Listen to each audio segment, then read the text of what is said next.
What's up guys, and welcome to this new windsurf video blog here on my YouTube channel. Today we are gonna go wave windsurfing, the first wave video of the year on my channel. I'm extremely excited. In today's video we're gonna go to Balneario. It's a wave spot that is pretty much right next to the town center of Tarifa, also next to the harbor and the castle. And this means we will pretty much go windsurf in the city. If we take a look down there, we can see that there are a few swells coming in. Let's wait for this wave to break. I think that's, maybe 1 meter, maybe 1.5 meters. And then I just wanted to tell you guys, we had a really nice wave session, I think 3 days ago, and it was a float and ride wave session. This means there wasn't enough wind to get planing, just enough wind to get out and then catch a few waves, and this was super fun. And this kind of got me back into the wave windsurf excitement. I was so excited after this session that I just want to get out there again. I want to work a little bit on my turns. I mean, you see some footage right now.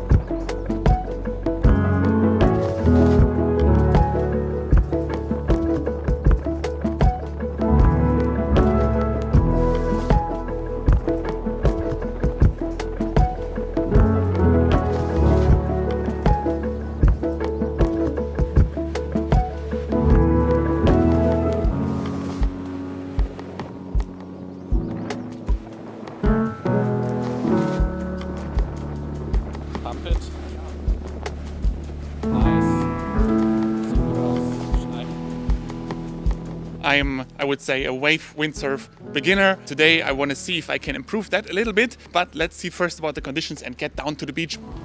Oh, come on.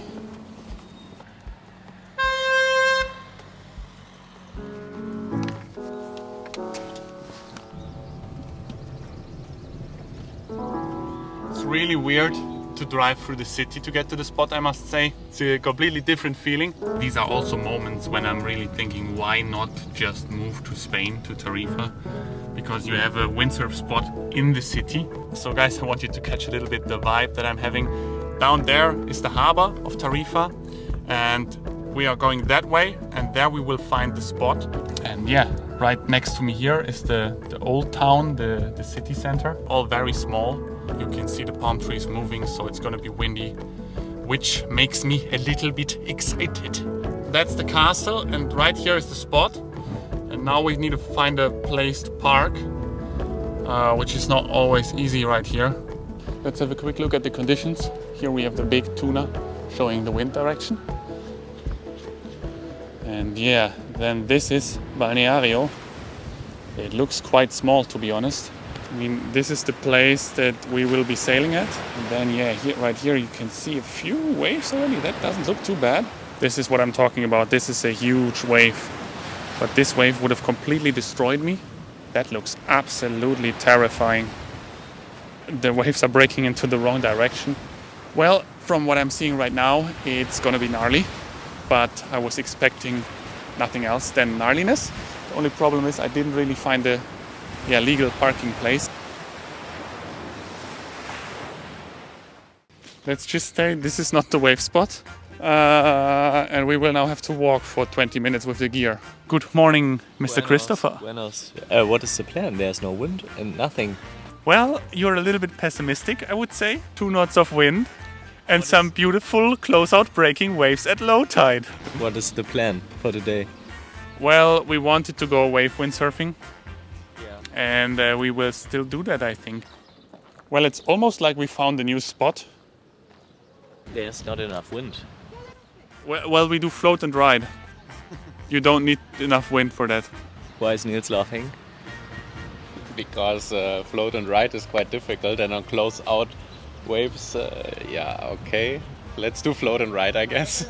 And now guys, look at all the windsurfers, and then this one kite surfer. He just comes fully optimistic walking across the beach, going full power now. And this is why kite surfing is at a different level. Look at him. Well, we are back to zero now. The police came and we now have to drive away.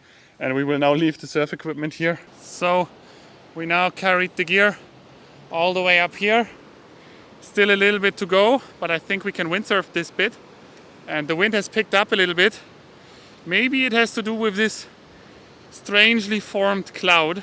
Looks all right now, actually. The challenge is who does more turns or who does the more beautiful turn. Who's gonna be the judge? Christopher? The community. Oh, that's funny. Give us a rating. 1 out of 10. So guys, your job is to judge what we're doing on the water and to write comments. And of course, if you enjoy the content, it's a spontaneous wave vlog, leave us a thumbs up and subscribe to the YouTube channel to not miss any of the future videos. Niels is on his Blue Rabbit 105 free wave board. Really easy, really nice. I think he has the better gear for today's conditions. But I have the new Futurefly waveboard. I tried it once in Bologna. It's so nice. Big progress to the previous model. Turns much easier. And a 4.7 Spy, 3 years old. Let's go.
A little bit more painful than what you saw, because in real life it took me around 1 hour, 1.5 hours to get these tiny little 2 waves. It was low tide, the current was weirdly pulling me to the left, and then we had wind with, let's say, in between 3 and 15 knots. Yeah, and the wind was straight offshore. So when you were not planing, it was almost impossible to get on the waves. And you will see one more session like that in just a moment. And yeah, as I said in the video, my goal was to do some turns and have a little bit of spray. And I think I managed to do that. I'm actually very happy with the progression of my wave sailing this year. I mean, that's the third wave or fourth, no, that was the third wave session that I had this year. My turns feel much more natural than during the previous years. And I don't know if it's the new board that turns easier or what has changed for me. And I actually only realized when looking at the footage that I could have easily done the second turn. But I bailed out of the wave because it looked to me when I was on the wave as if it was close out. Also, I was a little bit overpowered on top of the wave. I didn't manage to get my backhand all the way to the front. But this is really something that I want to work on during the next wave sessions, which is just to commit more to what I'm doing on the waves, because I feel like it could have been a nice turn despite the not so nice session. I think I was in the area of the wave where I could go for an aerial. Of course, I don't know how to do that, but I guess I will learn at some point. You can feel free to explain me in the comments how that works. And then for the outro of the video, I just want to show you one more fail session of mine. It's just a few seconds now that you're going to see some footage of me getting destroyed in the Shorebreak, because after these 2 sessions, I wanted to have a third one and I was very desperate to catch some waves. This is pretty much what you're seeing right now. And I went out at Arte Vida Hotel. I saw one other guy who was on a meal pride sail. He went out in these conditions, and he caught 2 waves. I was like, yeah, easy. I also go out and I also catch some waves, but I didn't catch any waves. The wind dropped to almost 0. I got completely destroyed in between all the surfers and the waves. It was actually a little bit shameful and awkward to be stuck there, you know, with all these surfers around me catching the waves. But yeah, guys, I'm trying very hard to get out there. And I would say if you enjoyed this little video, feel free to leave me a thumbs up, subscribe to the YouTube channel to not miss any of the future videos. Of course, leave me your tips and ideas for wave sailing in the comments. And if you need anything windsurf related, check out the Wind Lounge. And I would say bye-bye, see you the next time. Cheerio!